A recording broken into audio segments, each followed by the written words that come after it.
नमस्कार, तुम्ही पाहत आहात जनसंवाद समाचार। धाराशिव तालुक्यातील ढोकी येथील वॉर्ड क्रमांक 6 येथे काही भागात रस्ताअभावी नागरिकांचे हाल, या संदर्भात घेतलेला ग्राउंड रिपोर्ट पहा सविस्तर बातमीपत्रात। या ठिकाणी अनेक वर्षांपासून नागरिकांना चिखलातून जावे लागत आहे। वयोवृद्ध व्यक्ती, शाळेतील विद्यार्थ्यांना तसेच नागरिकांना अनेक अडचणींना सामोरे जावे लागत आहे। तसेच पिण्याच्या पाण्याची व्यवस्था नाही, विजेची सुरळीत सोय नाही, रस्ता नाही, तरी वारंवार तक्रारी, प्रस्ताव दाखल करून देखील ग्रामपंचायतचे दुर्लक्ष दिसत आहे। तरी याकडे प्रशासन लक्ष देईल का, हा प्रश्न नागरिकांकडून उपस्थित होत आहे।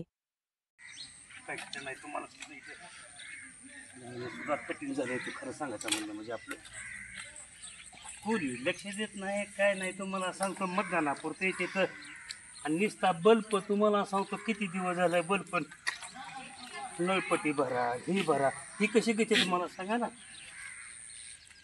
बघताय अत्यंत घरासमोरच ठिकाणी गाळ साचलेला आहे। कशा पद्धतीने यांनी जायचं, कसं कुठून वावरायचं।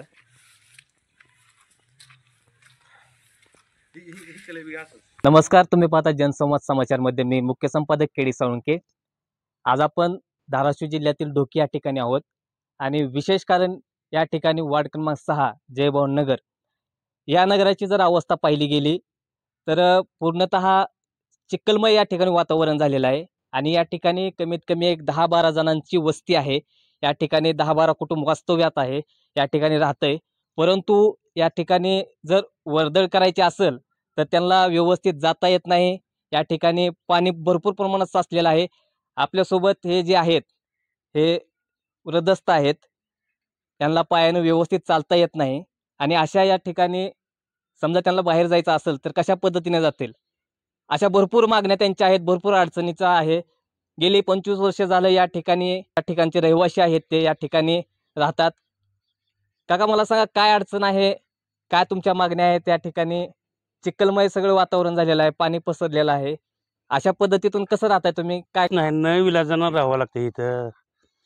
एक तर रस्त्याची व्यवस्था नाही, एक तर तुम्हाला लाईट नाही, आणि ज्या ठिकाणी समजा माणसं नाहीत त्या ठिकाणी लाईट लावते तर इथं लाईट लावत नाहीत। प्रत्येक माणूस प्रत्येक मतदानाला येतो माणूस, काय मुकदम चाललं आमच्याकडे लक्ष राहू द्या। परत तुम्हाला सांगतो मतदान केलं की हा करू करू करू करू म्हणजे लाईट लावू लावू लावू म्हणजे पुन्हा लावीत बी नाही। किती वर्ष झाली तर राहताय तुम्ही? 25 ते 30 वर्ष झाले की राहतोय तुम्ही। 25-30 वर्षापर्यंत एकदाही ग्रामपंचायतचा माणूस कर्मचारी या ठिकाणी आलेला नाही? आलता, परंतु एक पहिले लावित होते, पहिले इथं ती एक नेहली काढून आणि पुन्हा बल्ब लावला होता। बल्ब लावला, ती फॉलला बल्ब गेला, बल्ब पण पुन्हा लाईटीचं बी तुम्हाला सांगतो ती दुसरीकडून घेतली कनेक्शन, ही लाईट बंद करून टाकली इथली। विजेचा झाला, परंतु रस्त्याचा सुद्धा रस्ता या ठिकाणी नाही। रस्ता कुठून कसा आहे, काय आहे रस्त्याचं कसं आहे? ती रस्ता गुणो देशमुखाच्या तिथून ते परत पारध्या पिढीपासून रस्ता कंप्लीट नाही। हो,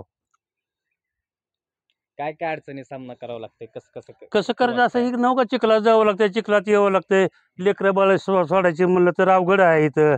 आता लेकरं इकडून धरून चालायचे म्हणलं तर अवघड आहे। काल पाण्यातून फोटो काढून यायला तात्यानं आमच्या कोण आहेत ते त्या सदस्य सदस्य? हा तुम्ही त्यांना निवडून दिलंय, हो, मग त्यांचं लक्ष नाही का तुमच्या वार्डाकडे? काय अडचणी आहेत, काय काय काहीच आहेत, नाही काय तर ते कमी आहे? नुसतं करूच म्हणजे प्रस्ताव टाकला म्हणजे मीटिंग मध्ये जाते तर मीटिंग मध्ये सांगते तर बोलते तर दिलंच म्हणजे तर प्रत्येक वेळेस त्यांना सारखं टच करतोय मी। कशाचे प्रस्ताव टाकलेले आहेत नेमके? काय म्हणजे ते रस्त्याच्या प्रस्ताव टाकलं म्हणजे ते फक्त रस्त्याचा समजा मागणी आहे, म्हणजे ह्याची मागणी आहे म्हणजे समजा वास्तविक जीवनात जीवन जगत असताना रस्ता असेल, विजेचा असेल, पण तो प्रस्ताव त्यांना तुम्ही सांगितला होता, ग्रामपंचायतला सदस्याला कळविला होता का? हो, कळविला, सांगितलंय त्यांना, वारंवार सांगतोय मी त्यांना। हो, किती वर्ष झालं त्यांना सांगितलं? आता त्यांनी एक 15 प्रत्येक वेळेस दिवसापूर्वी त्यांची झालेला आहे। मुलगी निवडून दिली होती त्यावेळेस बी टाकलं होतं, सांगितलं होतं। नंतर पुन्हा आता सदस्य आहे तरी बी सांगतोय सारखं सारखं, येता जाता सारखं तात्या बघा रस्त्याचं 25 वर्षात एकदा सुद्धा त्यांनी हे काम हातावर घेतलेलं नाही? नाही घेतलेला, आणखीन बी नाही अजून बी। मग कवर घेणार आहेत का नाही, इथंच का फक्त मतापुरतच मर्यादित आहेत? काय वाटतंय? मतापुरतच फक्त येते तर जाते, मतापुरतं येते तर माणसानं जाते तर मतदान घेऊन जाते तर बस प्रश्न मिटला। त्याच्या पुढं काही करीत नाहीत पाहिजे, आणि लाईट दारात पाहिजे इथं। जर नाही यांनी ग्रामपंचायतनं लक्ष दिलं नाही, केलंच नाही तर काय पुढली भूमिका काय आता करणार? भूमिका काय करायची, आता ह्याच्यापेक्षा काय करणार? आपल्या हातात नाही ना काही, आपल्या हातात काय आहे? हो, मागणी एवढीच मागणी फक्त रस्त्याची आणि लाईटीची, फक्त दारात खांब आहे त्या खांबावर लाईट द्यावी. बघा, या 6 नंबर वार्डचे सदस्य जे आहेत, गणगावे आहेत, अ, त्यांच्याशी आपण जाणून घेणार आहोत की या भागाची, या 6 नंबर वार्डची दुरावस्था कशामुळे झालेली आहे, त्यांनी लक्ष दिलंय का नाही, त्यांच्याशी आपण सविस्तर चर्चा करणार आहोत. सदस्य, तुम्ही ग्रामपंचायतचे आहात, 6 नंबर वार्डमधून तुम्हाला या जनतेने निवडून दिलेला आहे. या जनतेचा असा प्रश्न आहे की या ठिकाणी या वार्डाची रस्ता नाही, लाईटीची व्यवस्था नाही, नेमकं काय? आपण जवळजवळ 25-30 वर्षापासून सातत्य प्रयत्न करत आहोत किंवा ह्या एरियात एक बोर नव्हतं तर बोर घेतलेला आहे. पाण्याची थोडीशी सुविधा झालेली आहे. पाणी म्हणावं तसं त्या प्रमाणात नाही बोरला, तरी आहे त्याच्यावर हे लोक ॲडजस्ट करून घेतात. त्यानंतर आपली डी पीची मागणी आहे एरियासाठी सेपरेट, परंतु डी पीची मागणी असताना कसं आहे, त्याच्यावर जी मीटर पाहिजे तेवढ्या प्रमाणात मीटरची उपलब्ध म्हणजे कनेक्शन नसल्यामुळे थोडं विलंब लागायला लागला. किती कनेक्शनची गरज असते? कमीत कमी 25 पाहिजेत. तर ती मागणी एक आहे. आणि दुसरी आपण बोरची मागणी केली. 3 बोर आपल्या दलित वस्तीसाठी आणि पारधी वस्तीसाठी 2 बोर, असे एकूण 5 बोरची मागणी केलेली आहे. ह्यांच्या ग्रामपंचायतला मागणी करून आपण समाज कल्याण मंत्री रामदासजी आठवले जे आहेत, गेल्या महिन्यात 22 तारखेला आलेले होते उस्मानच्या दौऱ्यावर. परत काल परवा अतिवृष्टी झाल्यामुळे त्यावेळेस पण आलेले होते. त्यावेळेस पण आपण तशी मागणी केलेली आहे.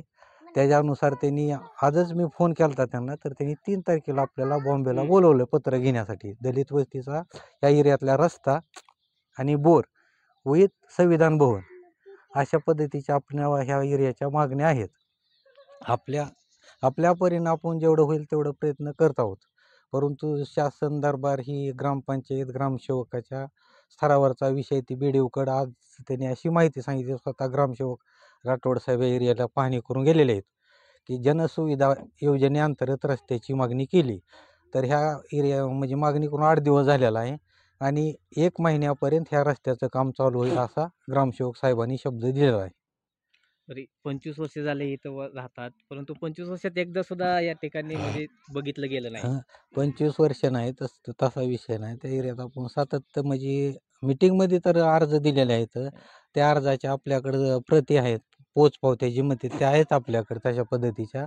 काय एरियाचं कसं बजेट, आपला ढोकी एरिया ही मोठा असल्यामुळं बजेट थोडं कमी जास्त होत असल्यामुळे आपल्या ह्या एरियाला चिकटून एक जय भवानी नगर म्हणून एरिया आहे.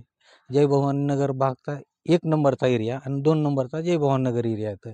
मग त्यांनी काय, दरवेळेस आपल्याकडलं बजेट जे आलेलं असते समजा, तर आपण त्या एरियात थोडंसं जास्त लोकसंख्या असल्यामुळे तिकडे ते ॲडजस्ट केलं जातं आहे आणि आपल्या एरियाचं पुढच्या टर्ममध्ये घेऊ असे शब्द वापरले जातात ग्रामसेवक म्हणजे सरपंच साहेबाचे.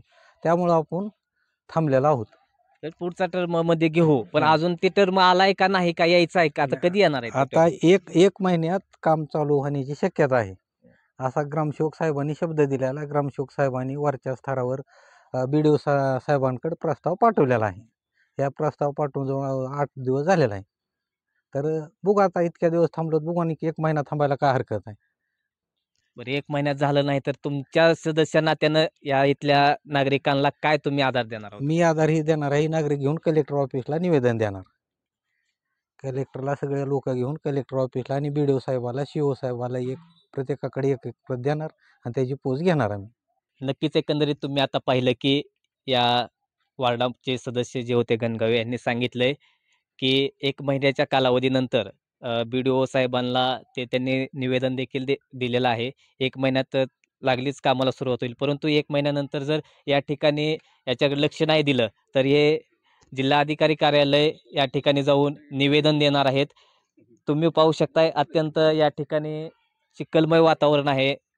शक्यतो जास्त करून वयोवृद्ध व्यक्ती या ठिकाणी राहतात, त्यांना व्यवस्थित चालता येत नाहीत. याकडे ग्रामपंचायत लक्ष देईल का, येणाऱ्या काळात आपण पाहूया. KD साळुंके, जनसंवाद समाचार, धाराशिव, ढोकी.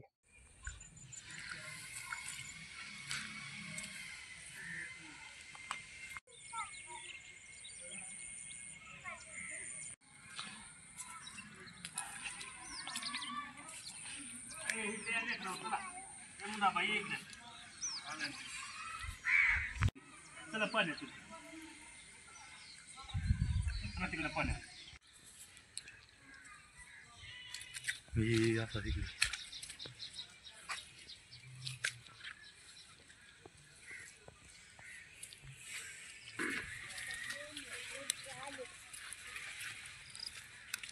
हे घराच्या हे दाखवा हे